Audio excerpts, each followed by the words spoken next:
Well, hi everyone. Welcome to the New England Racing Show, Manchester, New Hampshire.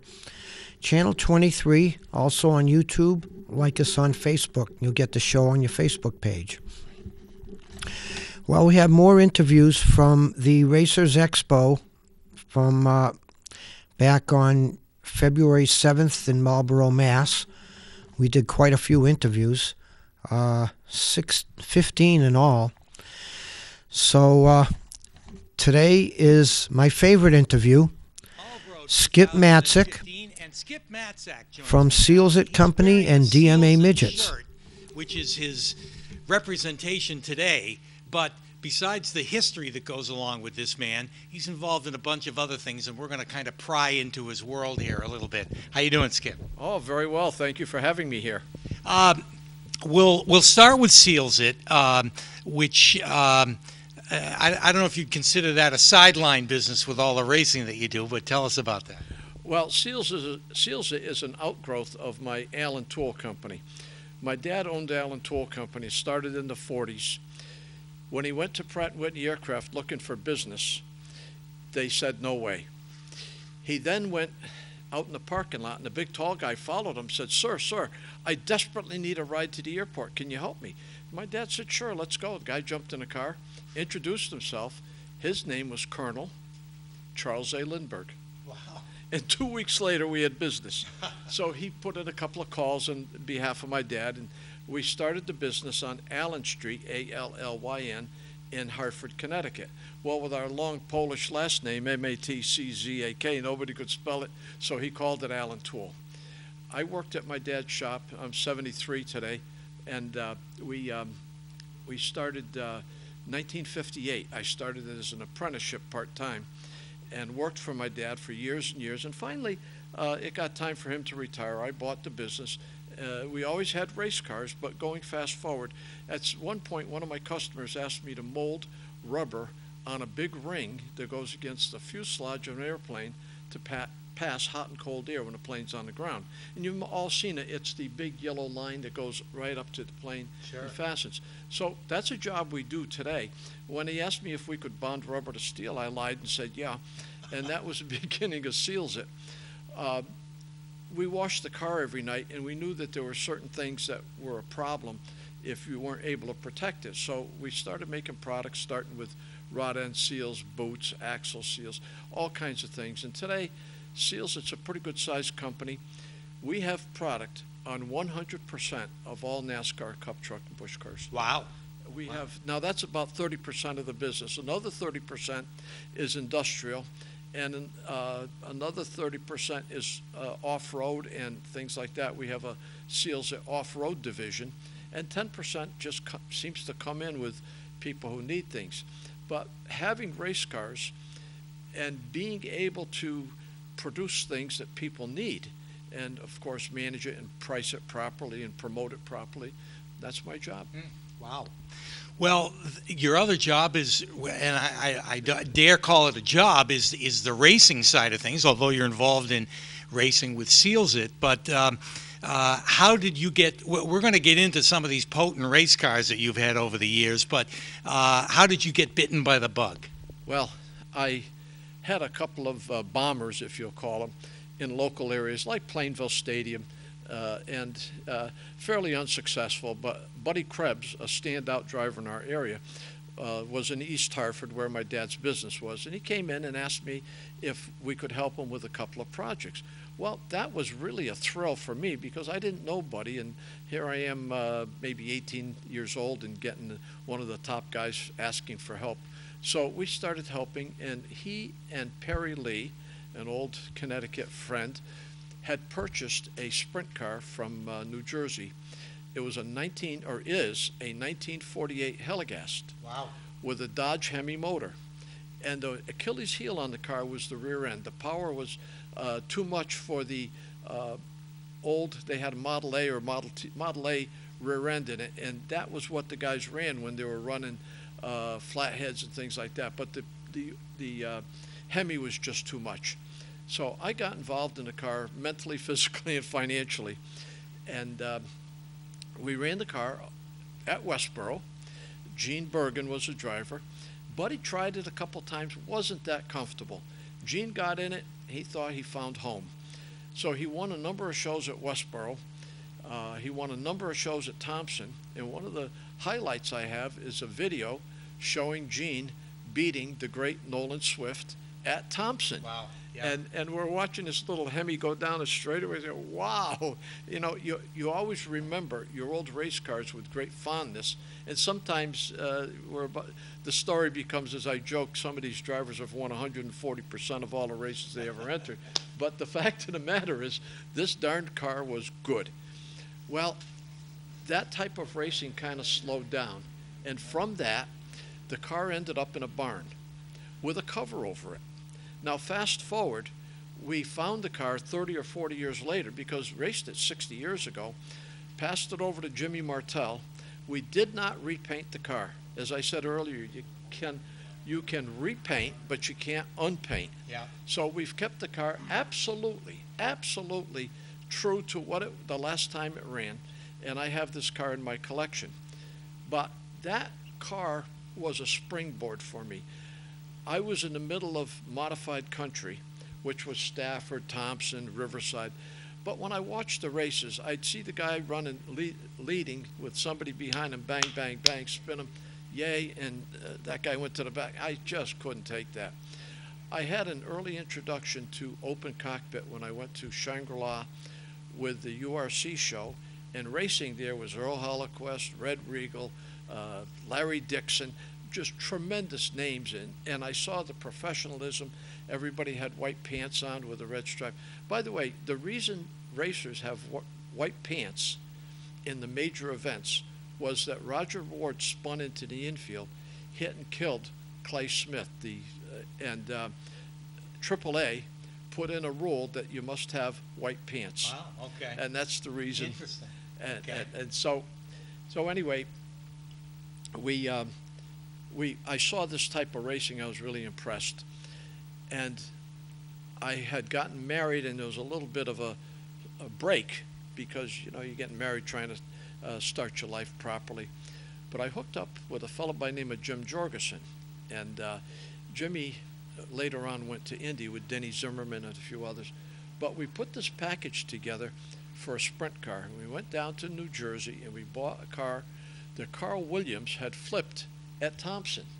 He put an end over and landed on the nose, and Sab Venezia thought the thing was diamond. Truth of the matter is, when they make those cars, they make one side square and the other side they put a draft in it to go from wide in the back to narrow in the front. So it really hadn't been damaged. And when Venezia found out, oh God, he was hot. We put the car together, and that was a car that Gene Bergen drove quite a bit. And we won. Well, Bergen drove it, and then, of course, Gene did quit quite often. And Bobby Judkins and I shared him a couple of seasons. He'd quit me and go to Bobby. He'd quit Bobby and come to me, to the point where Bobby Judkins and I had exactly the same motors, the same cams, everything, because it was a package that Bergen liked. Yeah. We're ready to run Stafford. Bergen quits again. John McCarthy, who's going to have, there will be a memorial for John April 8th. Oh, wow. Betty just called me just 10 minutes ago. Oh, wow. Okay. And it's something that anybody in racing, they really should attend. John was so pivotal to racing in the 60s. Yes. You know, he's the guy that convinced promoters to run a double show with both the modifieds and the midgets. Yeah. Because the midgets couldn't draw flies on their own. Yeah. But when they went together and you started getting modified guys getting in them, there was a great interest in it. It was the rebirth of midget racing. So I think let's remember John. Yeah. We, at this point, I called Johnny Coy, or John called Johnny Coy, because John was a partner with me in the car. When Jimmy had gone to Indy to run Indy cars, I decided that this is beyond me. It's out of my league. I'm a young guy. I've got limited skills, limited money. I felt I'd be like a wounded water buffalo in heat trying to fool around with those guys. So I stayed with what was a pretty good sprint car. Johnny Coy comes to Stafford, and they're going down the backstretch for the lead. Two guys are fighting to go in number 3, and Coy drives between the two of them to take. I mean, you know, you're. Wow. Yeah. Bentley saw this. Bentley started calling me, "Can I run your car? Can I run your car?" Well, we decided to take him to Oswego. We get to Oswego, and Russ Clendenin, who was the USAC supervisor, said, "Bentley, you can either be a super modified guy or a sprint car guy, but you're not going to be both," which meant he couldn't run the double show that weekend. So Bentley obviously chose the super, but continued to call me. So I asked him, "You ever run a sprint car in dirt?" And of course, he lied. Nothing new. We meet him in New Jersey somewhere. We're going to run maybe East Windsor or a URC show. Bentley, I said, "I don't really know you that well. How will I recognize you? What will you be wearing?" Well, he says, "I'll have matching luggage." That turned out to be 2 brown paper bags, one for his helmet, one for his skivvies.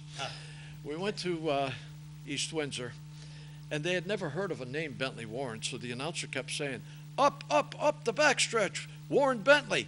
And he started in the back and finished second. And he comes in and he says, "Does your car always handle like this?" I said, "Do you always drive like this?" Yeah. And that was the beginning. Wow. So we ran a lot together. We used to run Hershey, Pennsylvania on Wednesday nights. We got quite a few features there. We'd then go to Loudon, New Hampshire on Friday nights, and we won quite a few features there.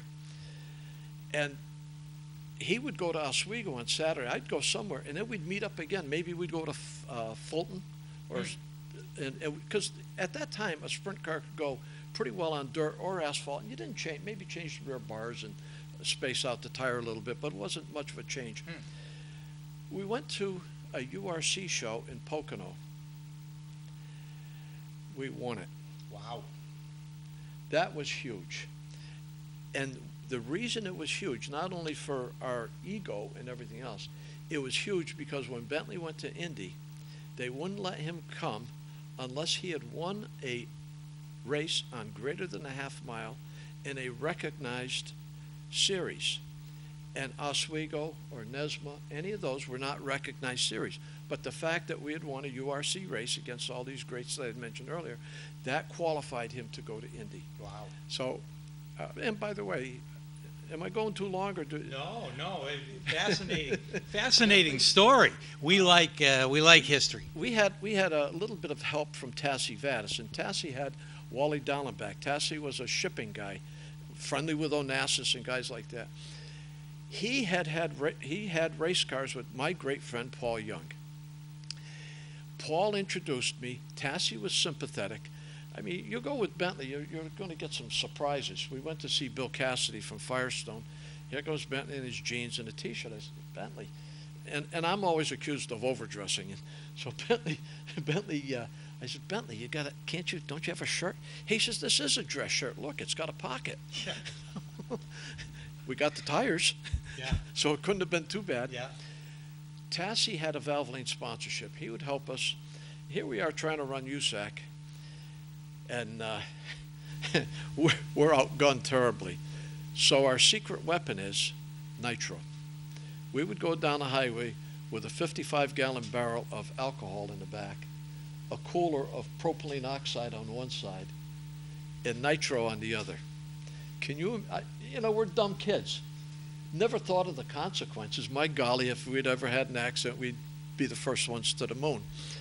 So it would start out, we'd warm up, then to qualify, we'd tip the can pretty good, and that would help us qualify. Then we'd dilute it by straight mixtures, and Tassie had helped us. Well, he was watching us more carefully than we realized, and during the winter, he called me and asked me, "Would you and Bentley like to go to lunch with me?" Well, the guy has helped us so much, of course. Bentley comes down from Ipswich, Gloucester, Yeah. I guess. Comes down from Gloucester. We meet, little place. And Paul Young is pivotal here. He was known as PY, and he was the pit steward with Nema. And he had this gravelly voice, you asshole.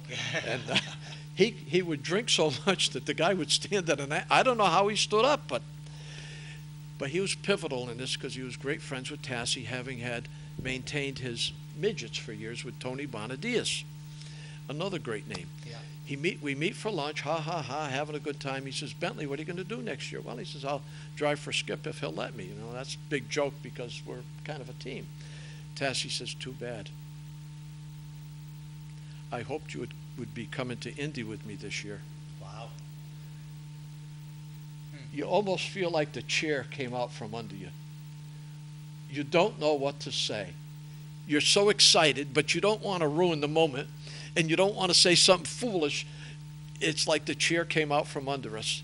My lovely wife, Lois, was with me.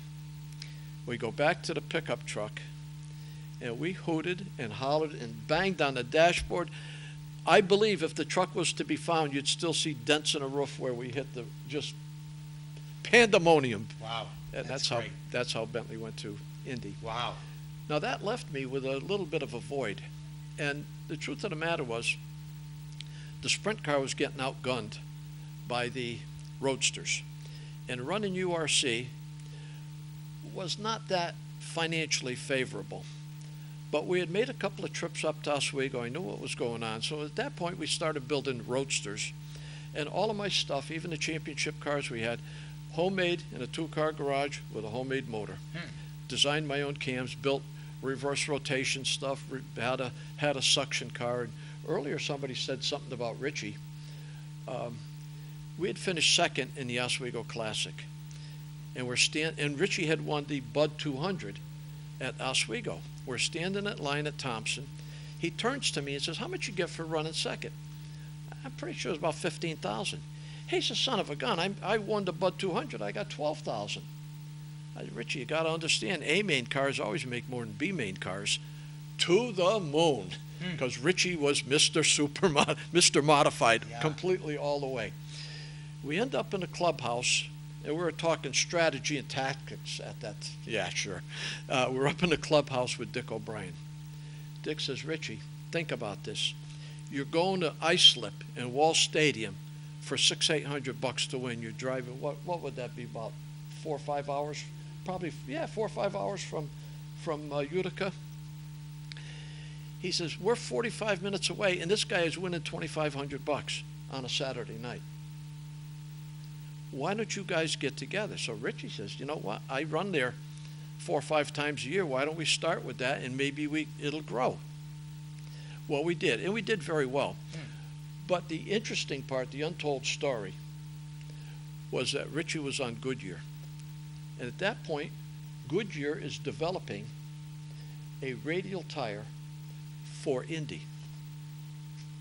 Richie says, come on. He always called me Polak. He said, I got a Polak crew chief, Nasowitz, and a Polak car owner. Can you imagine this shit? So he says, come on, Polak. We're going tire testing. My heart's thumping. It was, a dream come true. Yeah. First, Richie Evans driving, geez, And by the way, to all you racers, I want to tell you a story. I was in partnership with Maynard Troyer. My car is driven by Richie Evans. I mean, that's a powerhouse. Where would you find names like that? And I'm waiting to learn some special super duper secret. I don't know if they're going in the kitchen and boiling something and drinking it or pouring on the road. I'm waiting for some secret. You know what the secret was? Hard work. You got a package. Keep it. Yeah. Nose down, tail in the air. Yeah. And I maintained that for years. I never went trying to reinvent the wheel. We had a package. It was working. Go back to the tire testing. We would go to a track. Richie would be there, push the car off, make about 6 laps, pull it in, the tires would come off, 4 more would go on. Goodyear at that time said that the fastest lap the tire is ever going to see is the 4th lap. Very interesting. Wow. Yeah. So we did that for quite a while, and I've never told too many people this story, but it's probably long enough. We went up to Thompson to practice, and Richie told us on a Thursday, he said, I'm a little bit nervous about this race. And he started saying to me, Champagne got killed in a modified. Imagine if I get killed in a super. And the day of the race, he came to me, put his arm around me, he says, Polak, I had a bad dream. I'm not going to drive tonight. Wow. And the following week he was killed. It's an amazing story. I could almost, I'm struggling to keep the tears down. Yeah. It's, Wow. it was that much. Amazing. All right, you talk. Well, no, I just want, before we wrap this up, I want to ask, I want to fast forward to the 21st century. I want to, no offense, into the 2000s, and now hooked up with Midgets on Dirt. The Dirt Midget Association was something that was pushed on me by my great friend Chris Economaki. Economaki and I had a standing date once a month to go to lunch. I would call him, Chris, skip here. Where are we going? What time you be here? And you hope to heck he's not going to drive, because the right side of his car looked like he had just run Darlington or Bristol or one of those. Oh, he had no patience. He'd come to a stop sign, one car, two cars. After that, he's going. It doesn't matter. He's just going. And so he was a gourmet, and you didn't know if you were going to end up in New York City at a fancy restaurant or at the train station. He loved Sabrat's hot dogs. So we had all these conversations, and every time he'd call me, and I'm going to go here, I became somewhat, in his later years, I was his helper. I was his helper. His health had diminished. The stories were repeated a lot, but they were wonderful, and they were all true. And it was not unusual to be at a race. I'd have the golf cart and a bottle of water for him. Let's go see Roger. Penske. Where's little Al? Mario, get over here. So I had this opportunity to meet all these wonderful people. And I think they respected the fact that I was taking care of their friend. Probably the greatest honor I've had in racing was when Corinne Economaki, his daughter, called me and asked if I would read scripture at his funeral. Wow. And I sat next to A.J. Foyt and Penske. And Foyt's obviously Catholic. The priest came out and said, in the name of the Father, Son, and Holy Spirit. I'm a practicing Catholic, as Chris was, and we went to church often. Yeah. And I see Foyt waving his hand around. He's obviously Catholic, but a little bit out of practice. So for the whole service, AJ up, AJ down. You know, you're standing in a chapel, 1,000 people, you're the only one standing. You kind of feel foolish. Yeah. So that was the... He thanked me afterwards. He says, you saved me on this one. Paul White, former USAC Silver Crown champion, drove for me. His father, Bill White, was one of the real standout guys. He was like the Bugsy Stevens of the Texas area. And Foyt knew him well. And, oh, yeah, you had Bill's son driving for you. You know, it's kind of nice that you... Yeah. It isn't that nice about racing, how you have these connections, and you know this one, and you know that one, and even though you were a different place. When we had the DMA meeting, the first one, I made signs for everybody. Because I said, there's so many people that are going to be here that I've known for 30 years, I don't know their name. You know, hey, how are you? Good to see you. But you don't really know their name. So we put name tags on. And honestly, the guy that I thought was Bill was really George. Yeah. So going back to DMA, Chris had a vision that midget racing could be great again. He said that midget racing should be affordable so that the working man can do it. So when we put DMA together, it's affordable so a working man can do it. We have a set of rules that we put out 5 or 6 years ago. We have not varied from those rules. There's been no new rules. I oftentimes get accused of being a dictator because I remind them, we're not going to do this or not going to do that. I should preface it. I'm wrong. I should preface it by saying, we have a rule in place that we are now going to observe, and this is why. But we have a package that we have guys that have bought cars for $2,500, $3,000, put $1,000 in the motor in the damn thing, and tow it with not a garden trailer, a landscape trailer, with a pickup truck, and they're racing. Yeah. We offer 3 free pit passes when you get there. When you get inside, you walk over to the sign-in booth, free transponder. Wow. You go over to the fuel truck, and you get your free fuel. Wow.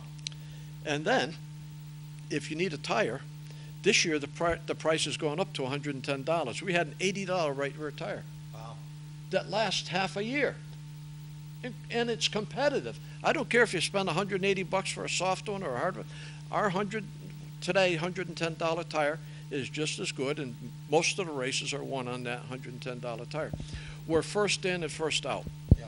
So 8:30 at night, we're on our way home. Yeah. Mark McKeon, who's here, was very helpful in the early days of getting DMA off the ground. We appreciate it very much. And Sturgis has done a lot of movies about DMA, and Bill Sturgis, right? He was an old star guy, and we talked about the days of old when drivers were bold and roll bars weren't invented. That's right. He's an old star guy who push truck or Speedy Dry. Speedy Dry. And they did. Harvey Tattersall from Riverside Park was the king of putting Speedy Dry down. Yeah. Well, it's amazing to think that what could be one of the least expensive series to run is at the top of the heap as far as the buzz goes in 2015. We thank Mark Han, who's my business development guy at Seals It, but I've also told him part of your responsibility is keep our Facebook and our website, everything up to speed. Yeah, we're going to start, we just talked about it this morning, we're going to start like Matt Seymour, Bobby's son. Yeah. Realize Matt does most of the work on those cars, Right. prepping them. We want to do a story about Matt. Bobby White, former NEMA champion. His father was the 3-time big car champion, 47, 48, 49. And we're going to do Mark just talked to him, and we're getting ready to do a story. And I think that will help build our series. But honestly, we go everywhere in the country. People say, DMA, aren't you the guys that have all the cars? Yeah. 24 cars a night. Yeah. Well, Incredible. the secret to the success is sitting right here, actually. Although he won't, the kind of man that he is, he won't take all the credit. That's for sure. You know, there were, in this case, there were a lot of cooks, and they didn't spoil the soup. Well, we could go on for another hour with all the history that you have and still not probably get to the end of it, but it's been fascinating stories, and certainly the book is still being written with the DMA and what you're doing now. Don't forget the museum. That's right. I'm on that board of directors. That's right. The Northeast Motorsport Museum coming to Loudon, New Hampshire. That's going to be exciting. We're very, very close. We've got the land. We're pretty close with the money. Let's get the job done. Yeah, by all means. Skip, thank you very much. My pleasure. It's been great to talk to you. I always enjoyed the Falconi family from back in the days when we were in Westboro. Oh, well, thank you very much. Thanks. Thank you. Skip Matczak, it's been a great interview, and you can always reach him at Seals It or certainly at any of the local racetracks. If he's not running a show there, he's spectating. I see him around all the time. So thanks again, Skip. Amen. I'll tell you, what a great interview. Well, Skip runs the DMA Midgets, and like he said, it's an affordable racing series for a working man. And I've been to Bear Ridge, where they run every other week, and they do have 20 to 24 cars a week. So he's got the formula for success. Like he said, hard work and preparation. And it's just magical to go up to Bear Ridge and watch those cars run. Bear Ridge has the magic formula too, as they have coupes and the mud buses, and they have 20 to 24 in each of those divisions too. So anyway, would have been nice to listen to him for another hour or two. Maybe we'll get to interview him again during the season up at Bear Ridge for a half hour, get him by himself without the noise, and get some more stories.